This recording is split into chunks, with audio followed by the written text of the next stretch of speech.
7 a 12. Sempre lembrando os irmãos que nós temos apresentado, exposto o livro de Atos sequencialmente, desde o primeiro capítulo, e agora com os 2 cultos, pela manhã e à noite, nós temos dado sequência. Então hoje pela manhã o Caio apresentou o capítulo 20, os 6 primeiros versos. Caso você deseje entender o que está nesse texto, essas mensagens estão todas no nosso canal do YouTube. Basta você entrar lá no YouTube, procurar IPB Eclésia, e você vai ter todas as mensagens. Além da transmissão do culto, nós temos também o recorte da mensagem, né, para que você possa assistir num outro momento e compartilhar também e conhecer melhor aí dessa palavra. E hoje nós vamos tratar de Atos capítulo 20, versículos 7 até o versículo 12. O texto diz assim, ó: No primeiro dia da semana, reunimos-nos para partir o pão, e Paulo falou ao povo.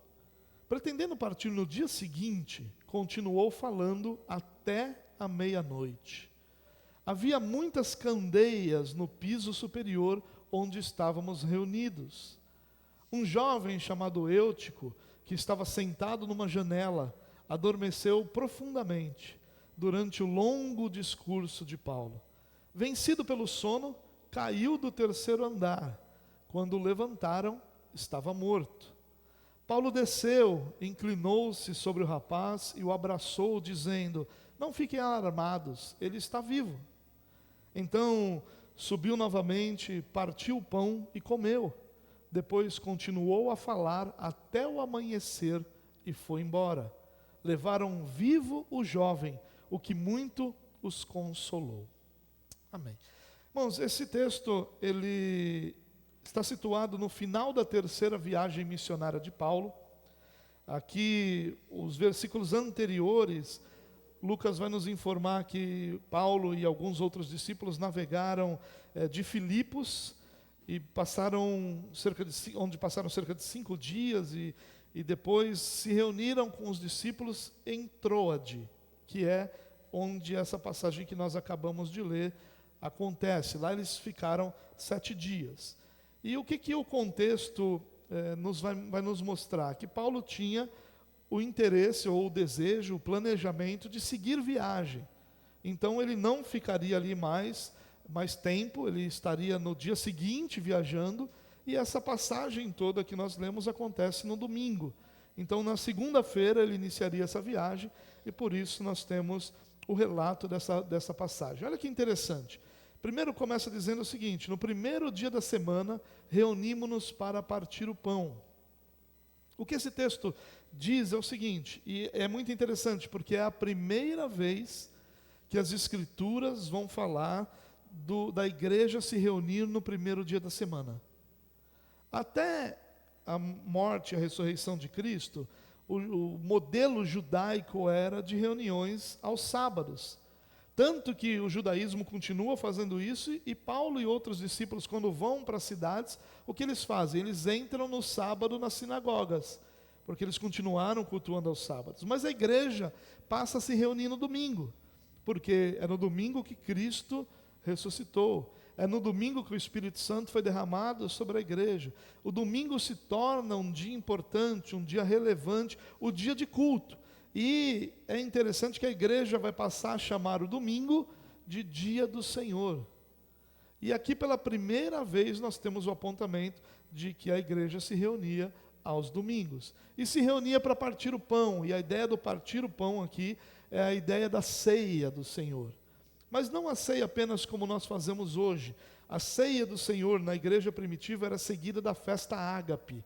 A festa ágape era um tempo de comunhão. Então imagine o seguinte: que a nossa ceia fosse assim: nós temos um culto pela manhã, onde nós celebramos ao Senhor, celebramos a ceia, e na sequência desse culto nós temos um almoço, onde a igreja toda vai estar reunida almoçando. Essa era a festa ágape, era a festa do amor, era uma festa onde os irmãos em comunhão permaneciam juntos, crescendo e sendo abençoados e abençoando também. E é para isso que eles se reúnem. Paulo então fala ao povo, o povo deseja ali ouvir. É interessante que Troade já tinha uma igreja.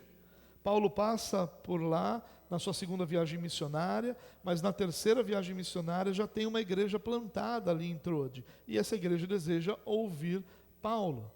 E Paulo, como eu disse, gostaria de partir no dia seguinte, tinha pretendido isso, ele vai continuar falando até a meia-noite. Então, é um dia especial, é um dia diferente. É o primeiro dia da semana, onde a igreja já se reuniria, já teria a festa ágape, já estaria junto, mas aproveitando a presença de Paulo. Aqui já nós estamos falando de um Paulo já mais para o final da sua carreira, pelo menos no final das suas viagens missionárias. E Paulo, então, aqui vai desenvolvendo toda já uma experiência, e agora ele tem muito mais ainda a falar e a edificar. E a igreja continua ouvindo-o até meia-noite. Mas o texto diz que eles estavam reunidos num lugar que nós vamos conhecer como cenáculo. O cenáculo seria mais ou menos aquilo que nós conhecemos hoje como laje. Sabe a laje que é feita para que a gente tenha algum tipo de reunião ali, algum tipo de confraternização? Normalmente a laje da casa, né? Era muito comum que lá as construções tivessem um segundo andar, onde esse segundo andar fosse uma área aberta para que as pessoas pudessem se reunir. Nesse caso, nós estamos falando de um terceiro andar, porque o jovem vai cair do terceiro andar, então seria o terceiro andar, que seria esse cenáculo, esse salão aberto, essa área toda aberta, onde eles estavam se reunindo. E ali tinha muitas candeias, ou seja, era um local bem iluminado. Tá? Então isso é uma coisa importante da gente pensar. Um jovem chamado Eutico estava sentado numa janela, adormeceu profundamente durante o longo discurso de Paulo. Ainda bem que a nossa igreja é no térreo, né? Ainda bem que nós não estamos no terceiro andar e ninguém precisou ficar à beira de uma janela, porque ele, ao adormecer profundamente durante o longo discurso, ele caiu do terceiro andar. E ao cair do terceiro andar, o pessoal vai socorrê-lo e ele está morto.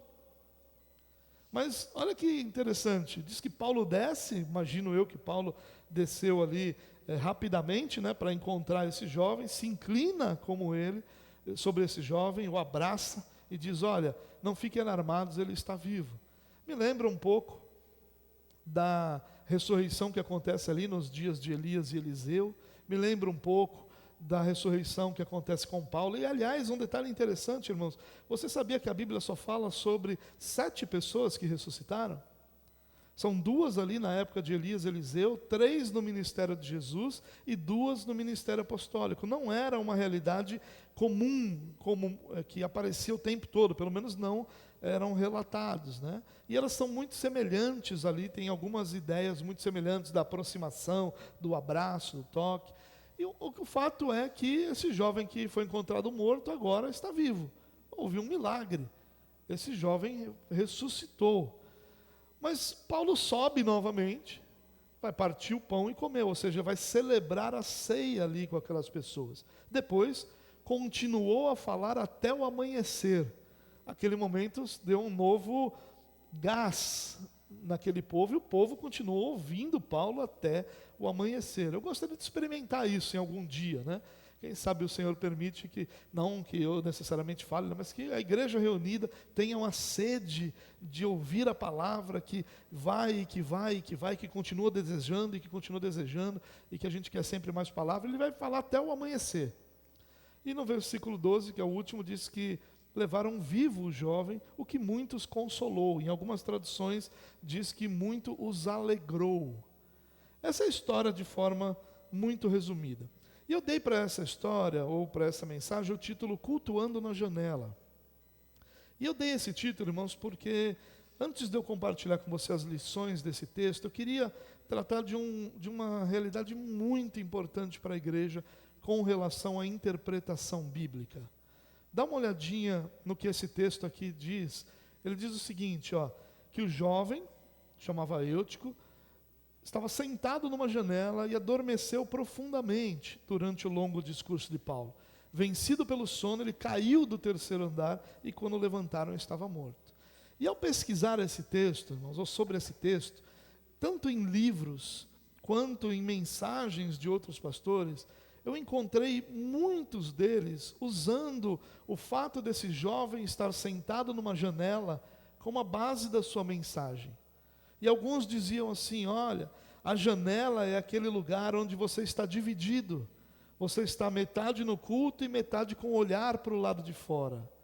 A janela é o lugar onde você está ali não deixando de participar, não deixando de fazer parte, mas ao mesmo tempo uma parte do seu coração e da sua vida está do lado de fora.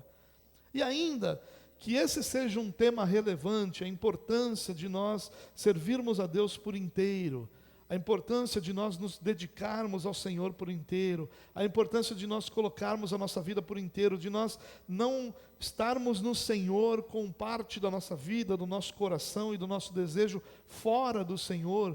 Esse texto não diz isso. Esse texto não está falando isso.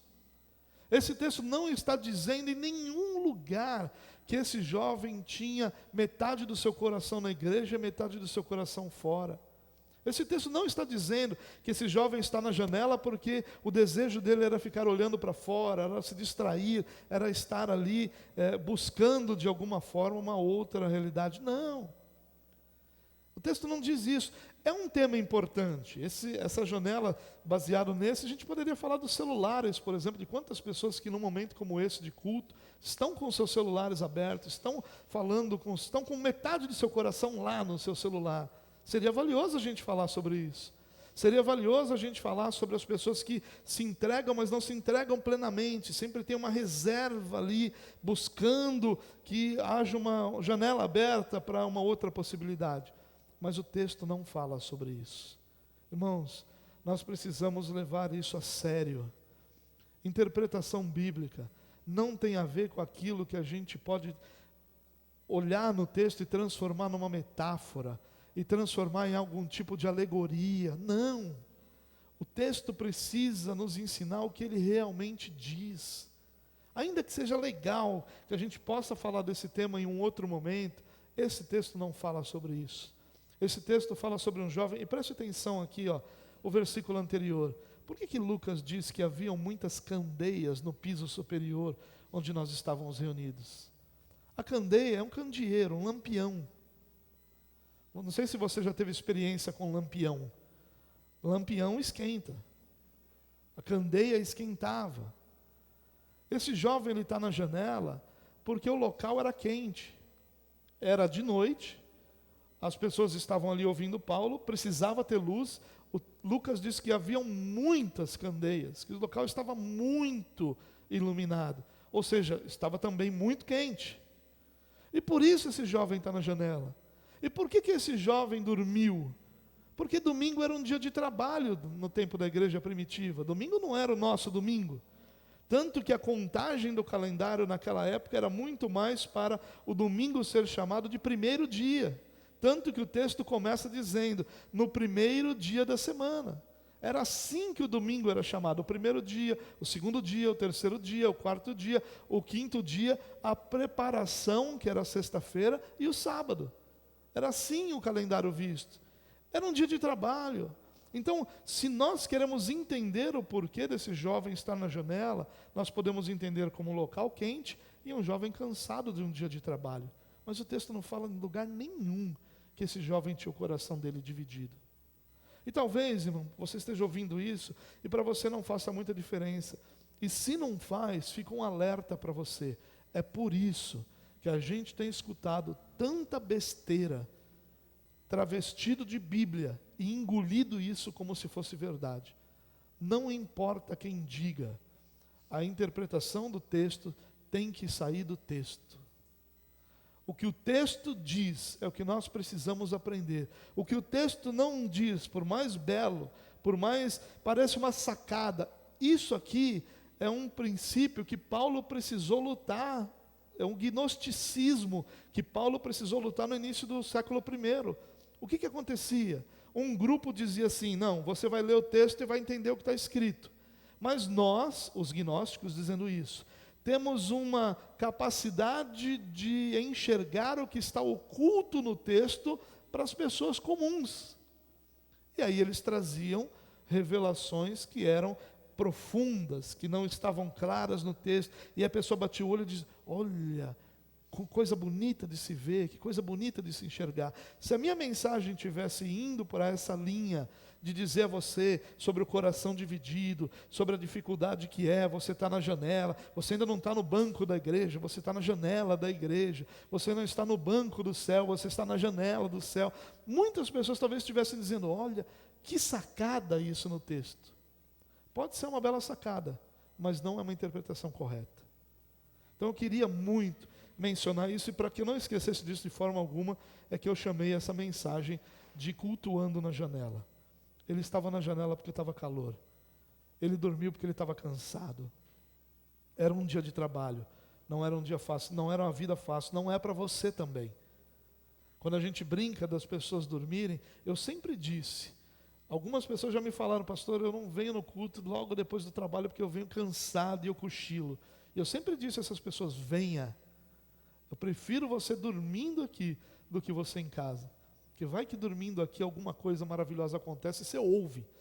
Né? E isso é o que a gente precisa, ouvir. A fé vem pelo quê? Por ouvir e ouvir a palavra de Deus. Bom, fechado esse parênteses, mas eu queria compartilhar com você algumas lições valiosas que esse texto tem para nós. A primeira delas, irmãos, é o valor do culto para a igreja. Prestem atenção nisso. A igreja se reuniu e a igreja queria ouvir. A gente não tem aqui todo um relato de como o culto se desenvolveu. A gente não sabe se houve louvores, né? A gente não sabe se houve alguma outra parte de liturgia que não apresenta aqui. O que a gente sabe é que o culto aqui teve ceia e palavra. E que a palavra foi um pouquinho mais demorada que a minha, né? Não foi tão rápida quanto é a minha. Demorou até meia-noite. E depois desse renovo que aconteceu aí, que foi o caso com esse menino, vai até de manhã. Olha a importância que a igreja dava para o culto. Olha a importância que a igreja, o valor que tinha para a igreja o culto.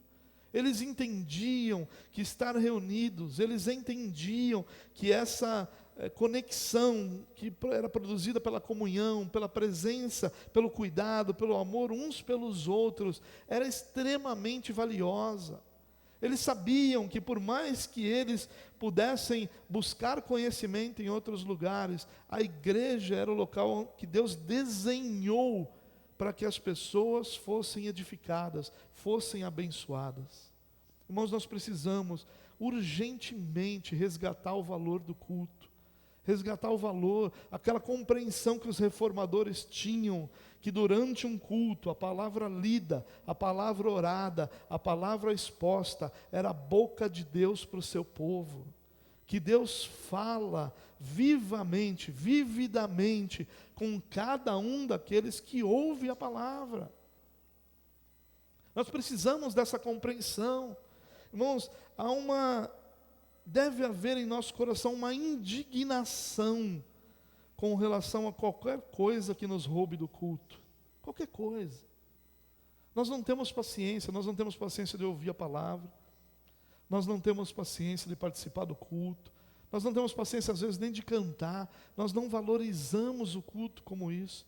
Eu brincava aqui antigamente, e isso tem melhorado, né, ou mudado muito, né, que durante o culto, duas coisas aconteciam. Primeiro, o espírito do camelo entrava nas pessoas. E segundo, o espírito da bexiga solta entrava nas pessoas também. Porque a vontade de beber água e de ir no banheiro é inacreditável. Por quê? Pessoas que não bebem uma gota d'água o dia inteiro, no culto bebem 1 litro d'água. Você já parou para prestar atenção nisso? Isso, irmãos, é claro, não quer dizer que a gente não tem que beber água, nem que não tem que ir no banheiro. É para isso que tem banheiro e água na igreja, para que a gente possa usufruir disso. O meu pensamento, e que a gente precisa compreender, irmãos, é o quão valioso é o culto para nós. Será que nós nos preparamos para o nosso culto? Ou será que o nosso dia de domingo é aquela correria infernal, que por isso que a gente senta e está cansado? Porque a gente não conseguiu se preparar para o culto, a gente não fez uma oração antes de sair de casa, a gente não pensou no culto 1 minuto. Essa igreja aqui valorizava o culto como elemento central para a sua fé. Essa igreja aqui não entendia o culto como algo que tinha que ter, ou que poderia acontecer de qualquer forma. Não, para eles era valiosíssimo. Era um dia de trabalho, irmãos. Por isso que aqui eles estão se reunindo no final da tarde, que vai até a noite. É por isso que essa reunião não começou de manhã. Essa reunião começa no final da tarde, onde o trabalho já havia se encerrado. Irmãos, nós precisamos voltar a valorizar o culto, a valorizar a palavra, a desejar ouvir a palavra, Deus falando conosco, para que o nosso coração seja moldado, para que a nossa vida seja transformada, para que nós sejamos capacitados para encarar as batalhas, as muitas batalhas que todos nós vamos enfrentar ao longo dessa semana. Será, irmãos, que se nós não conseguimos nos livrar do celular durante uma pregação, será que realmente nós estamos valorizando o culto? Será que realmente o culto tem algum tipo de valor para o nosso coração? Você pode até dizer para você que tem, mas honestamente, nos concentrar no culto e dar atenção ao culto e ouvir o Senhor no culto é um privilégio para todos nós. Nós deveríamos enxergar isso como algo valioso. E a igreja aqui valorizava o culto, valorizava tudo aquilo que eram elementos do culto e se dedicava àquilo com o coração inteiro. A segunda lição que eu aprendo aqui desse texto é o valor da presença de Jesus na igreja. Você percebe, irmão, que esse jovem, ele cai do terceiro andar. Você acredita que numa igreja de hoje esse culto teria continuado? Claro que não. Não precisa nem cair do terceiro andar. Basta acontecer uma coisa muito menor e o culto é interrompido. Aqui, perceba, por que esse culto não é interrompido? Por causa da presença de Jesus ali. Paulo vai até aquele jovem, abraça, diz para eles: olha, não se preocupem. Aquele pessoal estava certamente entristecido, chorando. Primeiro porque o texto diz que eles se alegraram muito no final. E aí Paulo vai lá, o abraça e ele está vivo. E o culto continua. Olha só que coisa bela. A presença de Jesus naquele culto trouxe uma vida de volta, né? Um jovem de volta à vida, e o culto continua. Essa presença de Jesus no culto, que é o que estava ali, é o que faz com que todas as transformações necessárias aconteçam. É essa presença de Jesus no culto que transforma, que muda as nossas vidas. Esse jovem, ele não foi ressuscitado por causa do poder de Paulo, não foi ressuscitado por causa do amor dos irmãos, não foi ressuscitado porque de repente aquela igreja entendeu, ou o próprio Deus entendeu que ele era inocente em cair ali da janela. Não, foi porque Jesus estava lá. Jesus estava naquele culto, e a presença de Jesus num culto, um culto de homens e mulheres que se reúnem para adorá-lo, não para adorar a si mesmo, não para cantar para si mesmo, não para buscar os seus próprios interesses, não para falar sobre si mesmo e sobre as vitórias que eles mesmos terão, mas um culto de pessoas que se reúnem para dizer: é a Jesus que nós adoramos, é a Ele que nós nos voltamos, Ele que é o centro da nossa vida, é a Ele que nós devotamos a nossa adoração. Esse culto tem a presença de Jesus. E um culto onde há a presença de Jesus, há transformação de vidas. E essas transformações, elas deixam de ser algo que encantador. Eles deixam de ser algo que chamam a atenção, eles fazem parte da rotina. Percebe, irmãos, a igreja aqui, não há um abalo na igreja. A única coisa que acontece com a igreja, com esse milagre, é que a igreja quer ouvir ainda mais. Porque quando a palavra de Deus, a presença de Jesus transforma vidas, as pessoas querem ainda mais palavra. Mas nós precisamos tomar cuidado com um culto que tem colocado Jesus para fora. Com um culto onde Jesus só é convidado a fazer parte para servir. Um culto onde Jesus só faz parte porque Ele é a ferramenta para nos levar àquilo que a gente quer. Onde Ele só é o instrumento. Aqui Jesus era central.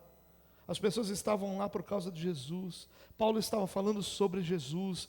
A ceia relembrava a obra de Jesus. A festa ágape relembrava a família de Jesus. Era tudo, absolutamente tudo, em torno de Jesus. E por isso a presença de Jesus estava lá. E a presença de Jesus é transformadora. Transforma. E aqui, eu entendo até que o que aconteceu com uma morte e uma ressurreição é para deixar muito claro para nós o poder transformador que há num culto onde Jesus está. Onde Jesus está, irmãos, vidas são transformadas. O caído é colocado em pé. Aquele que está com seus joelhos vacilantes é fortalecido na sua fé. O pecador é curado da sua culpa e do seu pecado.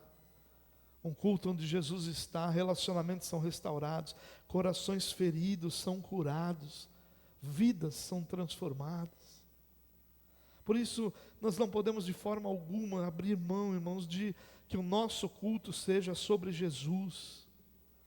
Nosso culto não é sobre nós, não é sobre as nossas habilidades, não é sobre os nossos talentos, não é sobre nossas capacidades, não é sobre os nossos sonhos, não é sobre os nossos desejos. Ainda que tudo isso, de alguma forma, por sua graça maravilhosa, Jesus contemple, o nosso culto é sobre a pessoa de Jesus Cristo. E sobre a pessoa de Jesus Cristo somente. Nós não cantamos sobre nós cantamos sobre Ele. Nós não pregamos sobre nós pregamos sobre Ele. Nós não falamos sobre as nossas vitórias, nós falamos sobre a vitória dEle na cruz. Nós não falamos sobre a nossa eternidade, nós falamos sobre a eternidade diante dEle. É sobre Jesus. E a gente não pode abrir mão disso. E Deus nos guarde de que nós abramos mão disso em algum momento. E voltemos o culto para nós mesmos. Porque quando nós fazemos isso, nós estamos convidando Jesus a não fazer parte daquele culto. Nós estamos convidando Jesus a ser apenas o servo que nos obedece e que faz sobre a nossa vida aquilo que a gente deseja. E aí nós vamos ouvir coisas sobre como o culto foi. E as pessoas vão dizer, o culto hoje foi legal, o culto hoje foi bom, hoje eu gostei do culto. Quando todas essas coisas são irrelevantes. Irrelevantes. Você sabe que, no fundo, irmãos, o final de uma pregação não deveria ser agradável. Porque o grande objetivo da pregação é te deixar inquieto com relação ao seu pecado. O grande objetivo da pregação é que você seja chacoalhado naquilo que está tão tranquilo, que as águas da sua vida que estão tranquilas, sejam chacoalhadas, sejam movidas, para que você entenda que há mais de Deus para você.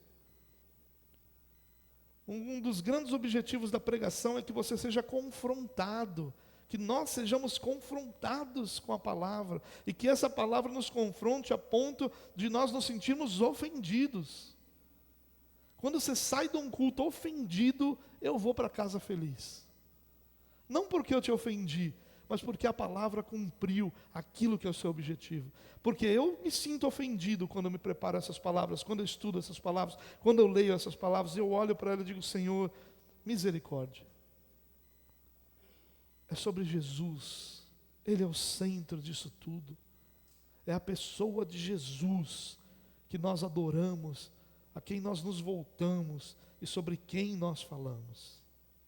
Em último lugar, eu queria lembrar você sobre o valor da vida da igreja. Olha que coisa bela, irmão. Esse jovem cai do terceiro andar, morre. Paulo vai lá e acontece uma ressurreição. E o culto continua. Por que aquilo não se tornou o centro do culto? Você já imaginou se acontecesse aqui, irmão? Você acha que alguém ia continuar me ouvindo? Você acha que alguém ia continuar cantando? Nada. O centro do culto ia ser a ressurreição. Em qualquer lugar hoje, acabaria o culto e a gente vai celebrar a ressurreição ali. E a gente ia falar sobre aquilo, e a gente ia olhar para aquilo, e a gente ia tentar entender aquilo, e grupos iam se reunir para tentar, meu Deus, o que aconteceu? E aí aconteceu um monte de movimentos. Nada disso acontece lá. Sabe por quê? Porque a igreja primitiva, primeiro, é aquele ponto que eu falei para você, onde há uma mudança do aspecto de que o milagre era necessário para que as pessoas crescem, e agora uma igreja já mais madura começa a entender que ela é o sinal para que as pessoas creiam. Mas esse não é o ponto central aqui. O ponto central aqui é que essa igreja ela compreendia claramente que o milagre que havia acontecido no coração de cada um daqueles que estava lá reunido era muito maior do que qualquer ressurreição. Porque aquele jovem que ressuscitou, ele voltou a morrer em algum dia. Ele voltou a morrer. O seu corpo voltou a parar. Mas a ressurreição, o novo nascimento que aconteceu no coração de cada um daqueles crentes que estava reunido, nunca mais vai deixar de ser realidade. Eles sabiam que um milagre muito maior tinha acontecido. O milagre da regeneração. Deus os havia regenerado. Eles haviam nascido de novo. Eles eram agora filhos de Deus. E isso era muito maior do que qualquer milagre pessoal, do que qualquer milagre que poderia e que teria e que aconteceu naquele lugar. Esse é o valor da vida da igreja. Irmãos, o que acontece aqui entre nós é muito maior do que qualquer sinal que a gente possa ver ao nosso redor. É claro que a gente quer. Quem é a pessoa que está doente que não quer ser curada? Quem é a pessoa que está em dificuldade que não deseja ser socorrida? Quem é a pessoa que, passando por algum problema, não quer orar e experimentar uma transformação e um milagre de Deus? É claro, nada disso é ruim, nada disso deve ser jogado fora, mas nosso coração precisa compreender o milagre que aconteceu em nós é muito maior do que qualquer milagre que aconteça ao redor de nós. Seu coração foi transformado, Jesus te fez nascer de novo. Você nasceu de novo da água e do Espírito. Você agora foi inserido na família de Deus, pertence ao Senhor e por toda a eternidade estará diante de Deus. É por isso que a igreja não se volta para aquele milagre, porque o outro milagre, o milagre no coração de cada um era muito superior, era muito maior. É claro que eles se alegraram, mas eu não estou querendo dizer aqui que eles falaram assim, ressuscitou, então tá bom, vamos voltar para o culto. É claro que ali deve ter tido algum tipo de comoção, é claro que ali deve ter tido algum tipo de atenção àquilo, mas eles perceberam que o que produziu aquilo foi a presença de Jesus, e que a presença de Jesus numa igreja manifesta através da exposição da palavra. E eles queriam mais da exposição da palavra, porque eles queriam mais da presença de Jesus. E aquele milagre não os iludiu em achar que era aquilo que era grandioso. Eles sabiam que algo mais grandioso estava acontecendo. Jesus estava lá. Eles sabiam que algo mais valioso estava presente, a palavra do próprio Deus sendo explicada, exposta, e a sede daqueles homens era saber mais de Deus, mais da palavra de Deus, mais entender, buscar e conhecer mais do Senhor. Irmãos, que Deus nos guarde, que Deus nos dê a capacidade de enxergar o valor da igreja.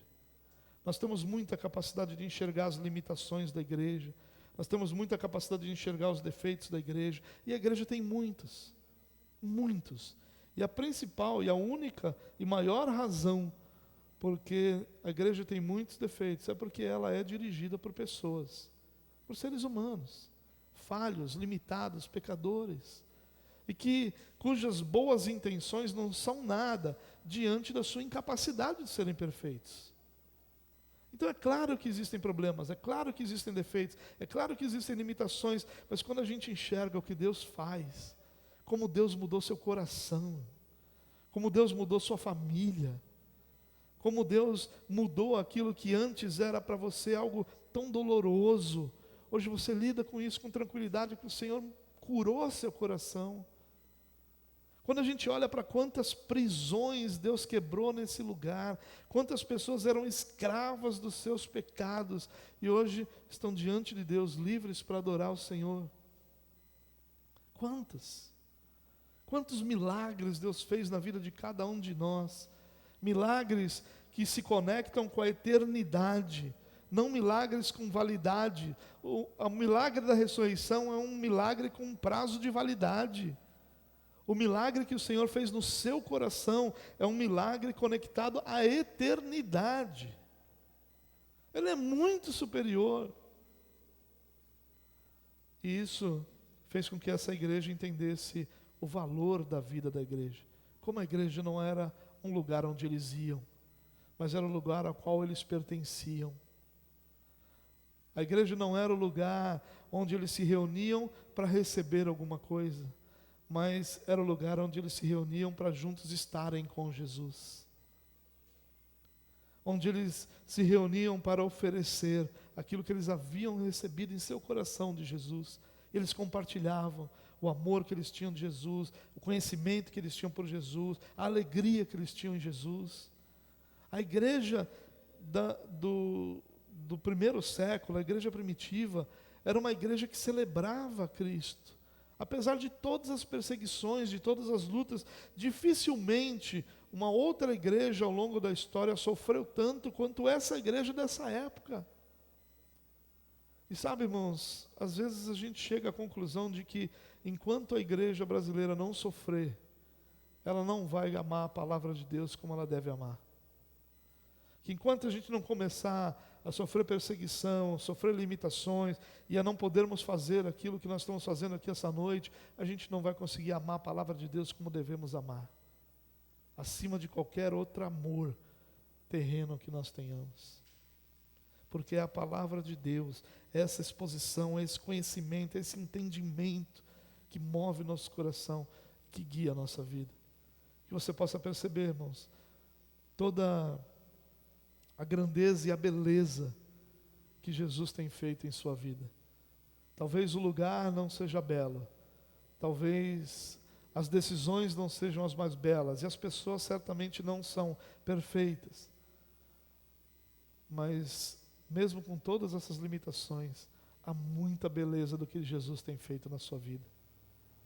Quem era você antes de Cristo e quem é você hoje? Quanta coisa Jesus fez. E a Bíblia diz que ainda não acabou, né? Que Ele ainda continua trabalhando, nos moldando, porque o alvo lá da frente é que nós sejamos semelhantes a Jesus Cristo. Louvado seja Deus que vai completar essa boa obra na vida de cada um de nós. Ame o que Jesus está fazendo na igreja. Ame não a denominação, não a igreja local, mas ame a igreja de Cristo. A igreja que ama a palavra, a igreja que é fiel à palavra. Ame essa igreja, porque é nessa igreja, na igreja de Cristo, que o Senhor molda todos nós. Nós temos sido enganados, irmãos, por uma sensação incorreta de que nós podemos ser alimentados pela internet. A internet tem o seu papel, é um papel de pesquisa, é um papel de primeiro contato para muita gente, mas a palavra, ela inicia um processo que tem continuidade na comunhão, que tem como continuidade na vida da igreja, no dia a dia da igreja. Então, há todo aquele benefício, mas ele não é completo, que o completo do benefício nós experimentamos na igreja local, nós experimentamos todos os dias em que nós nos reunimos e na comunhão que nós temos uns com os outros. O texto termina dizendo assim: levaram vivo o jovem, o que muito os consolou. Eu tento, no meu mundo de Bob aqui, viajando, pensando como é que foi o restante da vida desse jovem, né? Com certeza ele foi um daquele que ouviu piada o tempo todo. Não chega perto da janela não, que é perigoso. Eu seria um que faria essa piada a cada 5 minutos com ele. Ele deve ter ouvido essa piada o tempo todo. Mas ele também pôde testemunhar do poder de Deus sobre a sua vida. Só que talvez a grande lição que esse jovem aprendeu foi: apesar de eu ter morrido e ressuscitado, a igreja que eu pertenço ama mais a palavra do que qualquer milagre que possa acontecer entre nós. Que sonho, irmãos, para nós. Como diria um grande filósofo moderno, meu sonho, meu sonho, que a gente possa amar a palavra mais do que nós amamos qualquer outra coisa ao nosso redor. Que Deus nos guarde, irmãos. Que Deus nos dê o privilégio de termos a palavra dele em nosso coração e desejarmos mais dessa palavra. E eles ficaram até de manhã, olha só. Era até meia-noite. Depois, com aquele alvoroço, né, todo mundo acordou. Quem é que ia ficar dormindo depois de um milagre daquele? E aí ele aproveitou aquilo e foi até de manhã. E aí, o povo o ouviu. E a igreja queria ouvi-lo. E quando Paulo vai embora, a gente vai ver isso na continuação. O povo queria mais. O povo queria ouvir. Não é porque era Paulo, é porque era a palavra de Deus fielmente apresentada, fielmente exposta. Ame a palavra de Deus. Ame a igreja de Deus. Ame o que o Senhor está fazendo na sua vida. Não caia no engano, irmão, de ficar lamentando o que você não tem. E comece a celebrar aquilo que o Senhor já tem te dado. As coisas boas que Ele já tem feito na sua vida, na sua família, na sua história. Nós temos muito que celebrar para o Senhor. Amém? Vamos orar. Pai, nós reconhecemos, Deus, a nossa necessidade do Senhor. Reconhecemos a necessidade que nós temos de que a Tua palavra tenha um valor superior ao que nós, a Tua igreja, temos dado a ela. Que a vida da igreja, esse cotidiano tão rico, tão abençoado, seja esse o nosso parâmetro. E não os milagres que acontecem que são pontuais, são maravilhosos, mas são pontuais. Que nós possamos olhar para a igreja e ver milagres maiores do que os milagres físicos. Que nós possamos enxergar o milagre do novo nascimento que o Senhor produz no coração de todos nós. O milagre da santificação que o Senhor, através do Teu Espírito, produz em nossa vida todos os dias. O milagre da renovação, da esperança em nosso coração, que o Senhor diariamente realiza, nos fazendo olhar para frente e lembrando-nos que o Senhor está conosco e que o Senhor há de governar sobre tudo plenamente. Pai, que nós possamos olhar para a Tua igreja e enxergar não aquilo que são as suas limitações e defeitos, mas que possamos olhar para a Tua igreja e enxergar aquilo que é a Tua ação. O que nós temos a reclamar é nossa responsabilidade e culpa nossa, mas o que nós temos a celebrar é a Tua ação, é o Teu fazer, é o Teu realizar em nós. Ajuda-nos a olhar para isso também.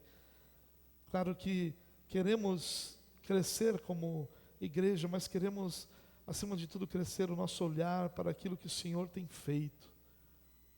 Nos ajuda, Deus, a amar o Senhor, a amar a Tua palavra, a amar a Tua igreja, acima de todas as coisas, para a glória do Teu próprio nome.